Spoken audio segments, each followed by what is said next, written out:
विधानसभा में आपका एक भाषण भी था। आपने कहा था कि अगर औरंगजेब का महिमा मंडल कर रहे हैं, वो जो लोग नागपुर में जो कर रहे हैं, उनको यूपी आना चाहिए, हम उनका इलाज कर देंगे। इलाज कैसे करेंगे आप? उपचार तो देखिए, किसी भी बीमारी का उपचार के अलग अलग केंद्र होते हैं। तो यूपी ऐसे लोगों को बहुत अच्छा उपचार देता है। उनकी जैसी डिमांड होगी उस प्रकार का उपचार दे देंगे। महाराज, आपके राज्य में क्या मुसलमान सुरक्षित है? क्योंकि आए दिन सनातन की बात होती है। आप योगी हैं, मुख्यमंत्री हैं, महाराज हैं, क्या हैं आप फिर? मैं एक सामान्य नागरिक हूँ, उत्तर प्रदेश का एक नागरिक हूँ, और एक नागरिक में एक योगी हूँ जो सबके सुख और सबके निरोगता की कामना करता है, सबका साथ और सबके विकास के मंत्र पर विश्वास करता है, और उसी भाव के साथ हम लोग कार्य भी करते हैं। आप मुझे बताइए, दुनिया की सबसे प्राचीनतम धर्म और संस्कृति है सनातन धर्म।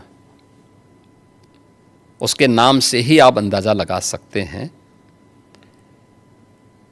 दुनिया की कोई जाति, मत और मजहब नहीं है जिसको उसकी विपत्ति के समय सनातन धर्मावलंबियों ने शरण न दी हो, उसके संरक्षण के लिए उसको हर प्रकार से फलने फूलने के लिए अवसर न प्रदान किया हो।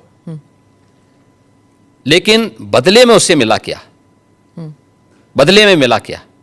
और दुनिया के अंदर कोई उदाहरण नहीं, कोई उदाहरण नहीं कि कहीं भी हिंदू राजाओं ने दुनिया के अंदर कहीं भी अपने बल पर, अपने वैभव के दंभ से किसी पर आधिपत्य स्थापित किया हो, कहीं नहीं है। देखिए उदाहरण, अयम निज परोवेति गणना लघु चेतसाम उदार चरितानाम तो वसुधैव कुटुंबकम, इस सनातन वाक्य है। दुनिया के अंदर कोई बोलता है? दुनिया के अंदर किसी ने इसका आचरण किया? कोई नहीं किया। सब तो हड़पना चाहते हैं। यानी यह अपना है, यह पराया है, यह भेदभाव छोटी संकुचित बुद्धि के लोग करते हैं। उदार चरित्र के लोगों के लिए तो पूरी दुनिया ही एक परिवार है। इस भाव के साथ सनातन धर्मावलंबी ने हमेशा काम किया है, और आज भी उदाहरण देखने को मिल सकता है कि 100 हिंदू परिवारों के बीच में, 100 हिंदू परिवारों के बीच में एक मुस्लिम परिवार सबसे सुरक्षित रहता है। उसको इसके पर्व और त्योहारों को, उसको अपने सभी मजहबी कर्मों को करने के लिए, या जिस मत और मजहब या संप्रदाय या सेक्ट का अनुयायी होगा उसको उस परंपरा के अनुसार अपने सारे धार्मिक मान्यताओं या उपासना विधि को पूरी स्वतंत्रता होती है। लेकिन मैं कहता हूं 100 परिवारों के बीच में, एक हिंदू की बात तो दूर करिए, 100 मुस्लिम परिवारों के बीच में 50 हिंदू सुरक्षित रह सकता है क्या? नहीं रह सकता।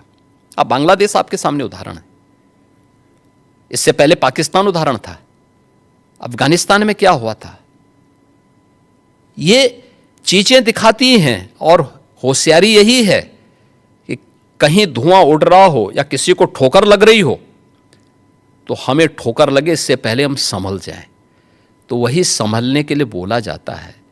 हम तो सबके बीच सबको समान भाव से देख रहे हैं। उत्तर प्रदेश में मुसलमान सबसे ज्यादा सुरक्षित है, सबसे ज्यादा सुरक्षित है। अगर हिंदू सुरक्षित है तो वह भी सुरक्षित है।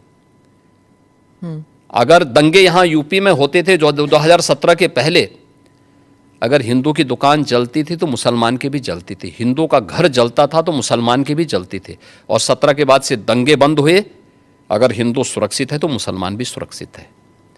और दूसरा जो मैंने कहा कि इतिहास में कोई उदाहरण नहीं बता सकता कि अपने बल से, अपने वैभव से किसी हिंदू राजा ने किसी देश पर जबरन कब्जा किया हो, कभी नहीं। इतिहास इसका उदाहरण है, आप उठा के देख सकते हैं। भगवान राम लंका में गए और लंका में रावण पर विजय प्राप्त करके लक्ष्मण को वहां के वैभव को देख के थोड़ा मोहित हुए। भगवान राम ने कहा, नहीं लक्ष्मण, उन्होंने उनको एक ही बात कही, और मुझे लगता है कि आज की पीढ़ी के लिए बहुत प्रेरणादायी है जो उन्होंने उस समय कही थी। लक्ष्मण जी को जो प्रेरणा, जो निर्देश भगवान राम दे रहे हैं लंका के बारे में, अपि स्वर्णमयी लंका नमे लक्ष्मण रोचते, जननी जन्म भूमिस्य स्वर्गादपि गरीयसी, कि लक्ष्मण, लंका भले ही सोने की क्यों न हो, लेकिन याद रखना ये मुझे रुचिकर नहीं लगती, मेरी रुचि का नहीं है। मेरा काम था माता सीता को दुरात्मा रावण से मुक्त करना, वो मैंने कर लिया है। अब हमें यहां से निकलना है, क्योंकि जिस माँ ने जन्म दिया है और जहां हमने जन्म लिया है उससे बढ़कर के दूसरा कोई भी, स्वर्ग से बढ़कर के उपभोग दूसरा हो ही नहीं सकता, इससे बढ़कर के उपभोग हो ही नहीं सकता है, चाहे वो स्वर्ग ही क्यों ना हो। और इसलिए हम यहाँ नहीं करेंगे। ये उदाहरण मैं इसलिए दे रहा हूँ जिसलिए जो सनातन धर्म पर प्रहार करते हैं उनकी आंखें खुलें, वो देखें। उदाहरण हमारे सामने पर्याप्त हैं और ऐसे अनेक उदाहरण आपको समय समय पर मिलेंगे।